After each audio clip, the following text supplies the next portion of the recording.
Dear Jem, I won't ask how you're doing. I've been there. I know. I'm writing to reassure you your story is worth pursuing despite his abysmal cameo. Saving yourself for the one was important to do.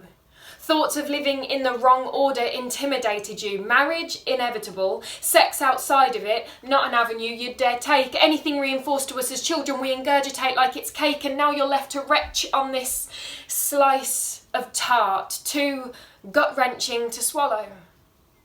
Too unyielding to digest because it doesn't reach the expectations you strove to follow. You craved his attention. But not that kind. The anaesthesia of manipulation numbing your mind, lights were on and someone home, but dimmed, so the control was hard to find, an exit with a code to crack left you confined. When reality becomes something you've only ever encountered in fiction, how do you cope? It's like hitting black ice knowing you can't stop the slide with nothing to hold on to but hope, and things like this don't happen to people like you, so this can't be your slippery slope, except they do. And it did. So let's try and navigate this crossroad. The naivety being weakness even though you were a child, the questioning his affection because afterwards he smiled.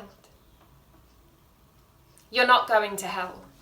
You're going through it right now. Yes, you said no, and no, you didn't ask for it before you opened your mouth.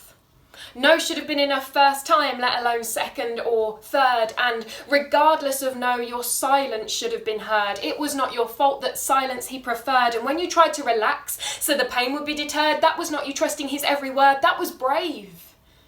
It did not mean you'd caved because you wanted to get out unscathed, and if he's done the same to someone else, you aren't responsible for how he behaves just because you tried to love someone who needs more than what love can do. Just because you saw him as human despite his inhumane view, don't condemn yourself for being gullible when he spoke fluent blackmail like truth. You'd say, don't mistake my kindness for weakness, knowing full well it was no mistake. But kindness is never an invitation to abuse what you can take, to constrict until they break, to coerce into a bed they didn't make. Don't let the scent of humiliation keep you awake. Rip off the sheets, burn the pillows, those can be replaced. Use a nightlight to prevent harmless objects shifting in their shape. Captivity is familiar. Making decisions, a treat. Don't stand at the window wondering. Go and stand barefoot in the grass and feel freedom at your feet. Thinking for yourself when you've been conditioned to believe you're always wrong is no mean feat, but you don't need to know where you're going to sit in the driver's seat. Like a poet on stage reminiscing their battle when it's clear they're still wielding their sword and shield.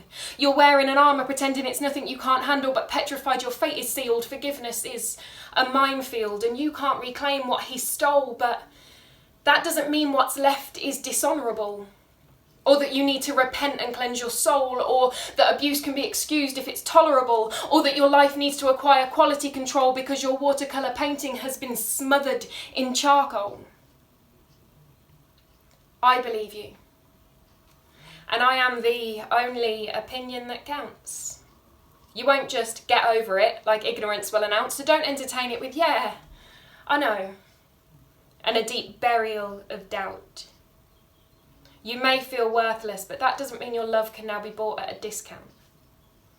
You'll confide in the wrong people, but it won't cause damage. Turns out public speaking will help you manage. The air may be as thick as him right now, but you'll continue breathing despite the challenge, and if sex is ever a term and condition again, Jem, honey, you don't want the package.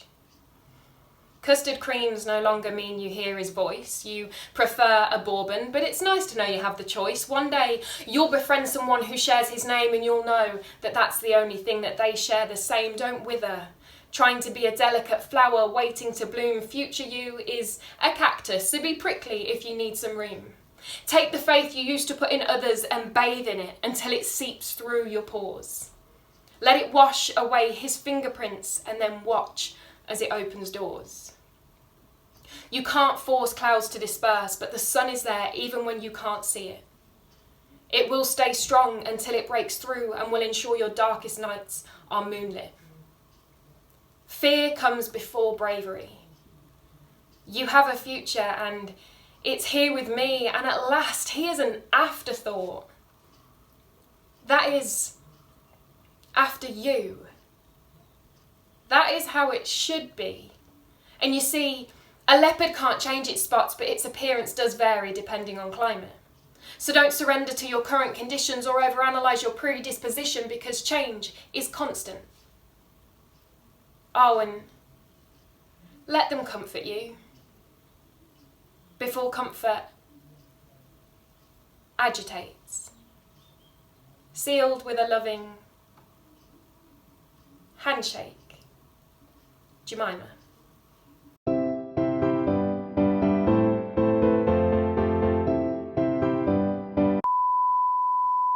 Hi guys, thank you so much for watching that poem that I just did. I don't have any outtakes to show you because I'm a motherfucking badass and did it in one take, although I did kind of go wrong on one word near the end and I was like, fuck this shit, I'm not going back to the beginning, so you have kind of a little fuck up at the end. Also have a really bad potty mouth, I should probably stop swearing. I just wanted to finish the video by saying something profound. It's something that's come to me recently because I speak so much about trauma and like hard-hitting things that happen to people, particularly sexual violence and domestic abuse situations. Anybody who goes through something like that, going through it should be the worst part. There shouldn't then be years and years of worse stuff and so much to deal with off the back of it, and shame and embarrassment and not wanting to reach out and not feeling like you can talk about it, and therefore not processing it right and not getting the right help and support, and almost feeling like you don't get a life after that. You absolutely do. Like, that's where we're supposed to be getting with all this talking about mental health and trauma and being really open about everything, is hopefully one day we get to a point where someone going through something so shit, that's the shittest part, rather than even more shit years to come with trying to process it. Hopefully being more open and honest about it leads to a lot more understanding and therefore acceptance of situations that people go through and why they feel and behave the way they do afterwards because of the trauma that they've been through.